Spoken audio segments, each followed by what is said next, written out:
Salam baik buat sahabat channel Kisah Keramat. Semoga menghibur. Yuk, kita mulai kisah ceritanya. Misteri Jembatan Gantung di Gunung Lawu. Bab 1. Perjalanan dimulai.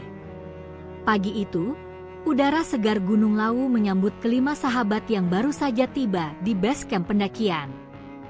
Farhan, Dinda, Rudy, Nadia, dan Iqbal, semuanya bersemangat. Pagi cerah dengan langit biru tampak sempurna untuk pendakian mereka, meskipun terasa agak aneh, sesuatu yang tak dapat dijelaskan menggelayuti pikiran mereka. Ini adalah perjalanan yang sudah lama mereka rencanakan, dan meskipun masing-masing memiliki harapan dan kekhawatiran tersendiri, mereka bertekad untuk menaklukkan puncak Gunung Lawu. Namun, mereka tak tahu, perjalanan ini akan membawa mereka ke dalam kegelapan yang lebih dalam dari yang mereka bayangkan. Gunung Lawu adalah gunung yang dikenal dengan keindahan alamnya. Puncaknya yang menjulang tinggi, serta hutan belantara yang misterius, selalu menarik perhatian para pendaki.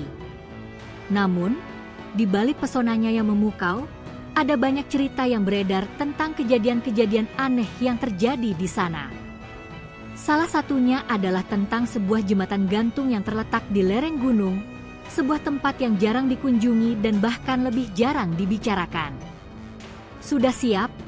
tanya Farhan, memandang ke arah teman-temannya.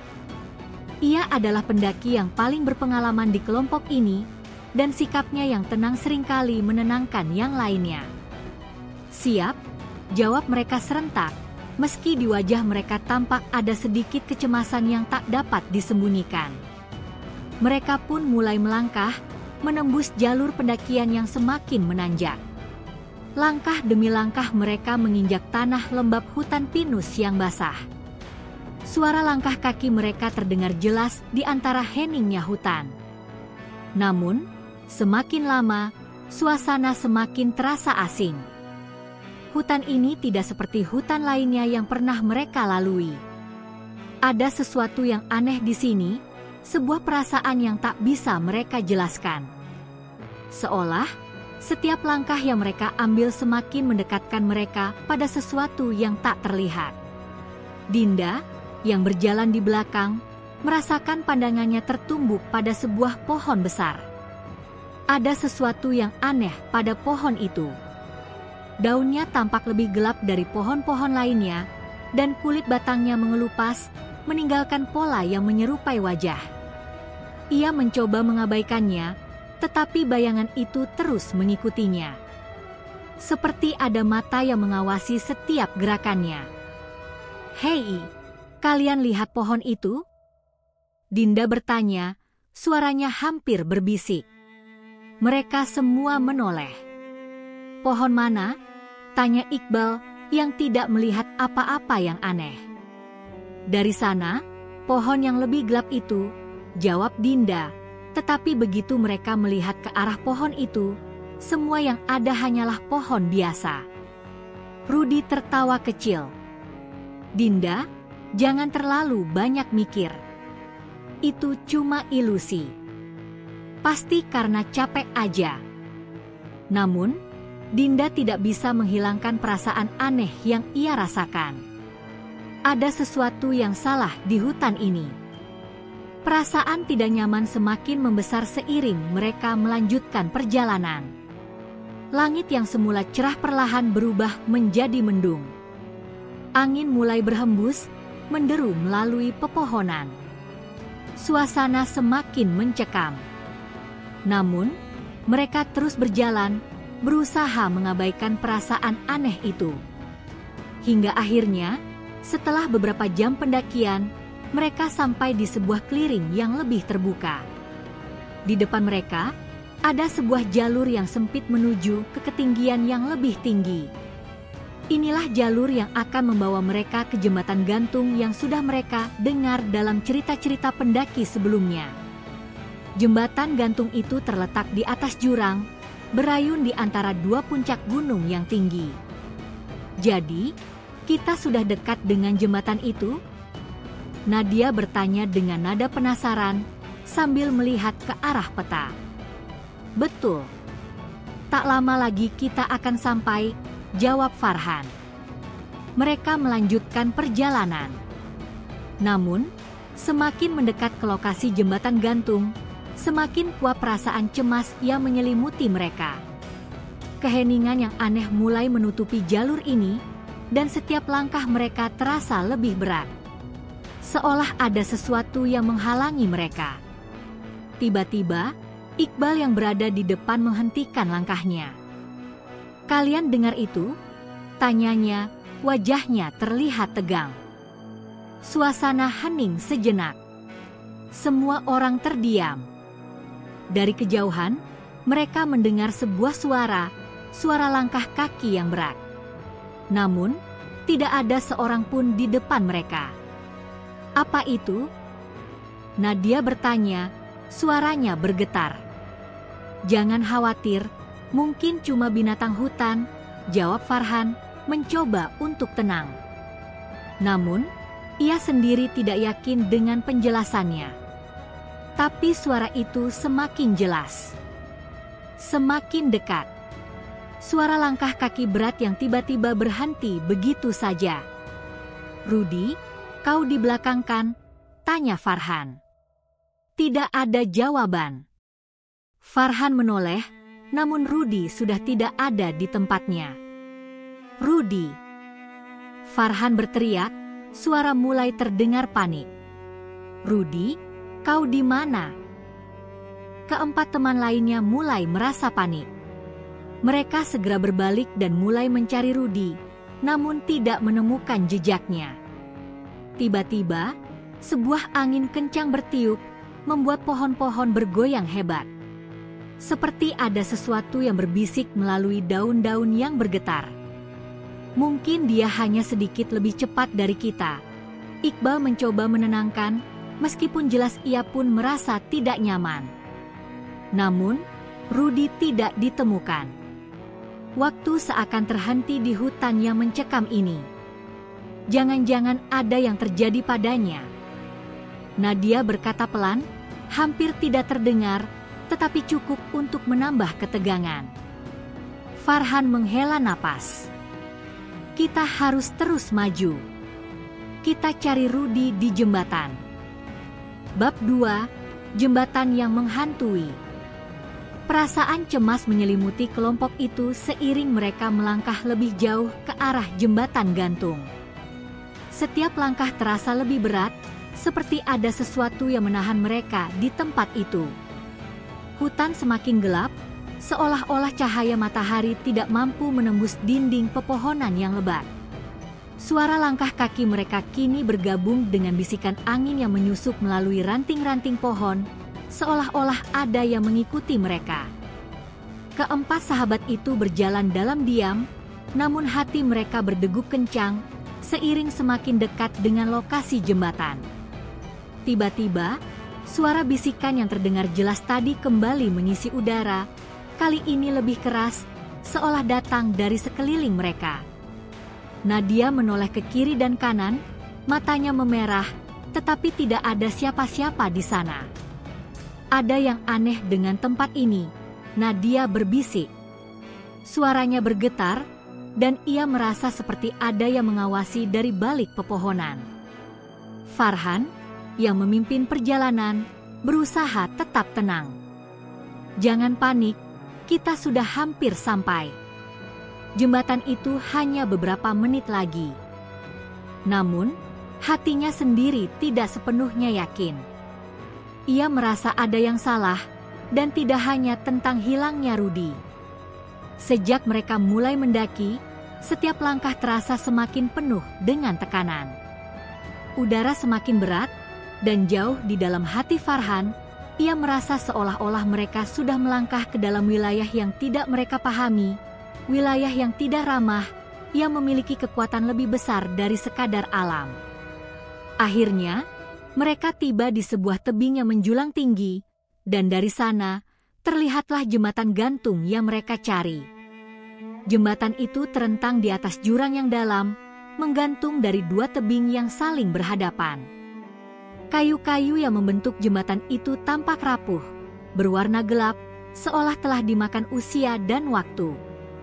Namun yang membuat jembatan itu lebih mengerikan adalah keheningan yang menyelimutinya. Tidak ada suara angin, tidak ada suara alam.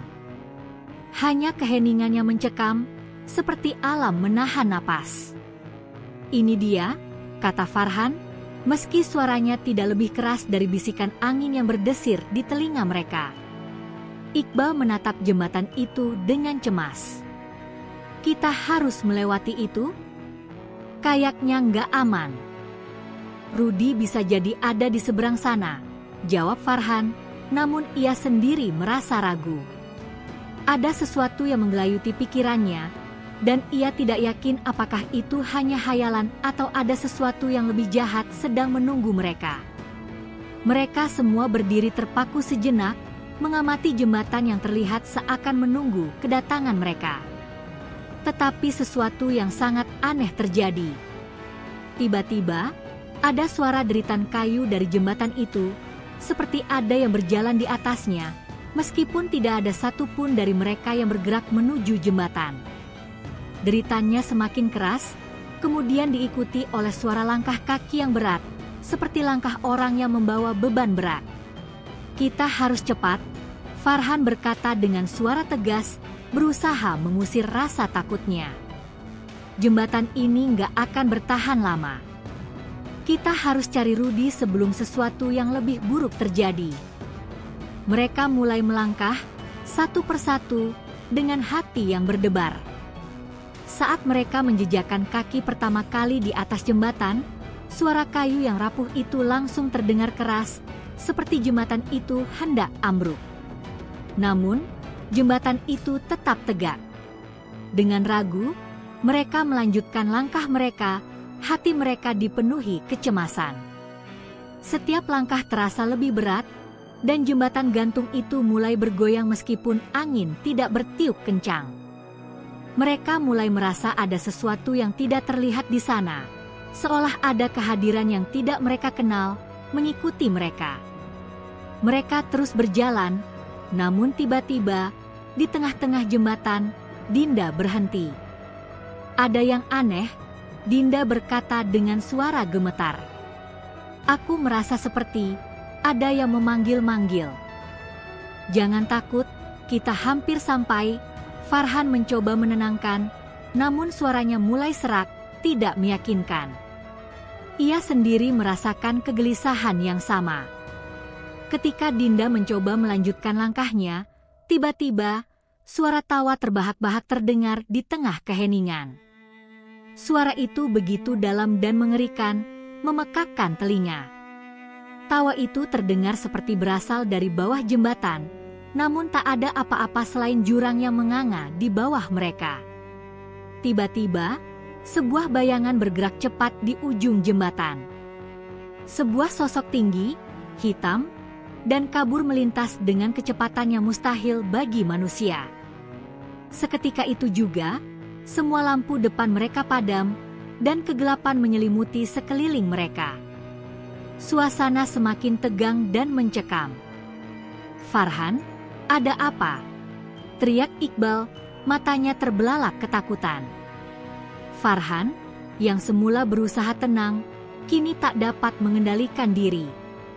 Rasa takut yang selama ini ia coba sembunyikan kini menguasainya. "Kita harus keluar dari sini," teriaknya.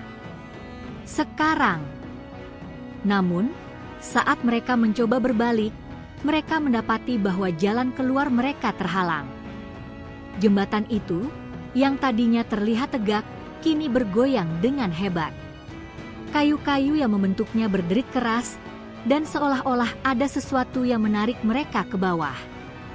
"Tunggu, tunggu!" Nadia berteriak, matanya berkaca-kaca. "Kita tidak bisa keluar begitu saja." Mereka tersadar bahwa sesuatu telah mengubah segalanya. Mereka tidak hanya sedang terjebak di jembatan gantung itu, mereka telah terjebak dalam sesuatu yang jauh lebih besar dan lebih gelap. Sesuatu yang mengendalikan alam ini, yang memiliki kekuatan untuk merasuki pikiran mereka. Farhan mencoba tetap berpikir jernih. Ia mengingat-ingat cerita tentang jembatan itu. Konon, jembatan gantung ini bukan hanya sekadar jalur pendakian.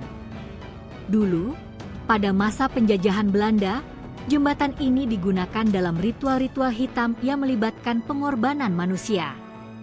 Banyak yang percaya bahwa jembatan ini adalah pintu gerbang menuju dimensi lain, tempat makhluk-makhluk jahat tinggal. Tidak ada waktu, kata Farhan, suara sukar terdengar. Kita harus cepat, atau kita akan terjebak di sini selamanya. Dengan hati yang gelisah, mereka melanjutkan perjalanan di atas jembatan. Namun semakin lama mereka berjalan, semakin banyak suara yang terdengar. Bisikan dari arah jurang, tawa yang semakin keras, dan langkah kaki yang mengikuti mereka. Seperti ada makhluk halus yang sudah menunggu di balik bayangan. Dan di tengah jembatan yang bergoyang itu, mereka tiba-tiba melihat sesuatu yang sangat mengejutkan. Di sisi kanan jembatan, berdiri seorang pria berpakaian putih dengan wajah yang tidak jelas. Wajahnya terlihat kabur, seolah-olah tidak ada di sana. Namun, matanya, dua mata hitam yang kosong, menatap mereka dengan penuh kebencian. "Rudy?" Dinda berteriak, tetapi suara itu terdengar sangat lemah. Tapi sosok itu tidak berkata apa-apa. Hanya menatap mereka dengan tatapan kosong. Tiba-tiba, semuanya gelap. Bab 3. Keheningan yang menghantui. Keheningan yang mencekam menyelimuti mereka setelah sosok yang mengerikan itu muncul. Dinda berteriak sekali lagi, tetapi suaranya tenggelam dalam keheningan yang semakin berat. Begitu wajah pria berpakaian putih itu muncul, dunia seakan terhenti. Mata hitam yang kosong itu menatap mereka dengan begitu dalam, seolah mampu melihat ke dalam jiwa mereka. Ada sesuatu yang sangat jahat di balik tatapan itu. "Rudy?" teriak Nadia, matanya penuh harapan, namun suaranya serak karena ketakutan. "Rudy, itu kamu, kan?" Sosok itu tidak bergerak, tidak berbicara. Hanya berdiri di sisi jembatan yang bergoyang dengan angin yang tak terasa. Hanya mata itu yang terus menatap mereka. Farhan, yang sudah berada di ujung batas kesabarannya, mencoba melangkah maju, meski jembatan itu bergoyang semakin hebat. "Kita tidak punya waktu," katanya, suaranya tertahan. "Kita harus keluar sekarang juga, sebelum semuanya terlambat." Namun, sebelum mereka sempat bergerak, tiba-tiba suara gemuruh terdengar dari bawah mereka. Jembatan bergoyang hebat, dan seluruh dunia mereka seolah runtuh. Kayu-kayu tua itu berderit dengan keras, mengeluarkan suara yang sangat menakutkan. Mereka merasa seperti berada di ambang kehancuran. Sosok yang berpakaian putih itu mulai bergerak.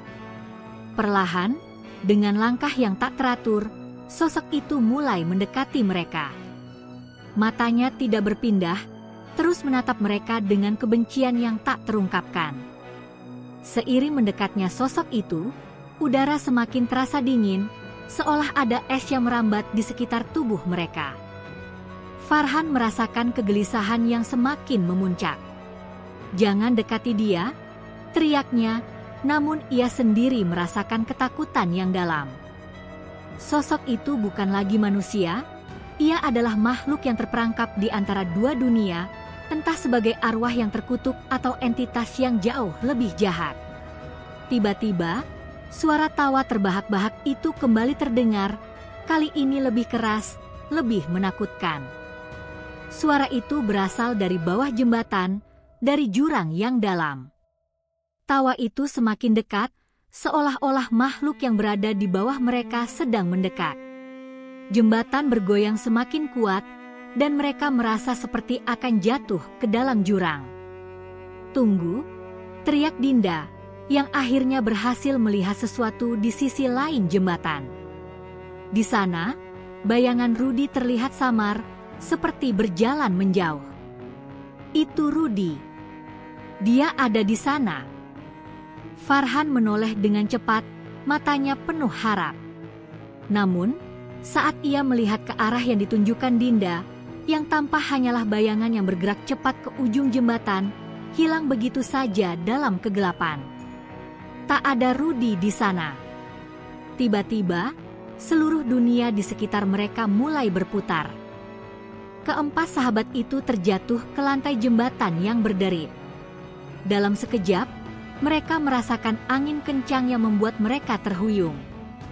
Semua terasa seperti mimpi buruk yang tak kunjung berakhir. Suara tawa itu semakin keras, dan udara di sekitar mereka semakin berat, seolah ada sesuatu yang menghimpit dada mereka. Ini semua jebakan.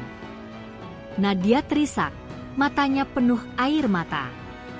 Kita terjebak di sini selamanya, kan? Farhan berusaha berdiri, namun langkahnya terasa semakin goyah. Keputusasaan mulai menguasai dirinya, namun di saat itulah ia melihat sesuatu yang tak terduga. Di balik bayangan gelap yang mengelilingi mereka, ia melihat sosok Rudy, bukan lagi manusia yang mereka kenal. Sosok itu tampak lebih tinggi, wajahnya tampak pucat dan kosong, dengan mata hitam yang meluas, seolah menelan segala yang ada di sekitarnya. Rudy? Farhan berbisik, suaranya hampir tak terdengar. Namun, sosok itu tidak berbicara. Ia hanya menatap mereka dengan tatapan kosong, dan perlahan mulai bergerak menuju mereka. Tanpa kata-kata, tanpa peringatan, sosok itu melangkah perlahan ke arah mereka. Setiap langkahnya membuat jembatan itu bergetar. Rudy, tolong! Dinda menangis. Jangan lakukan ini, kita teman. Tetapi sosok itu tidak mendengarkan. Ia hanya mendekat, semakin dekat, sampai akhirnya berada tepat di depan mereka. Wajahnya tampak mengerikan, dengan kulit yang membiru dan wajah yang tampak hancur, seolah-olah tubuh itu baru saja keluar dari kuburan. Rudy, apa yang terjadi padamu? Nadia terisak.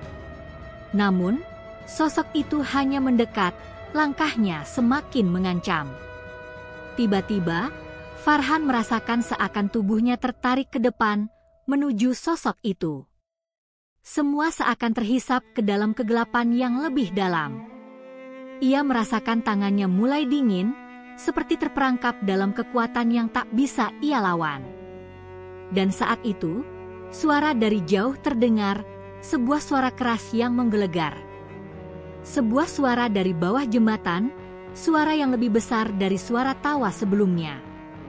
Suara itu datang dengan sangat cepat, dan seolah-olah kekuatan alam itu sendiri sedang melahap mereka. Rudy? Farhan berteriak, mencoba untuk melawan tarikannya, tetapi sia-sia. Ia merasa tubuhnya seperti terperangkap dalam ruang yang tak terlihat, dan ketika ia berusaha berbalik, seluruh jembatan itu tiba-tiba bergoyang hebat, mengirimkan mereka terhuyung ke sisi jurang yang gelap. Dalam sekejap, semuanya menjadi gelap. Keempat sahabat itu terjatuh. Suara kayu yang patah, deritannya, tawa itu, semua menjadi bisu. Epilog, keheningan abadi.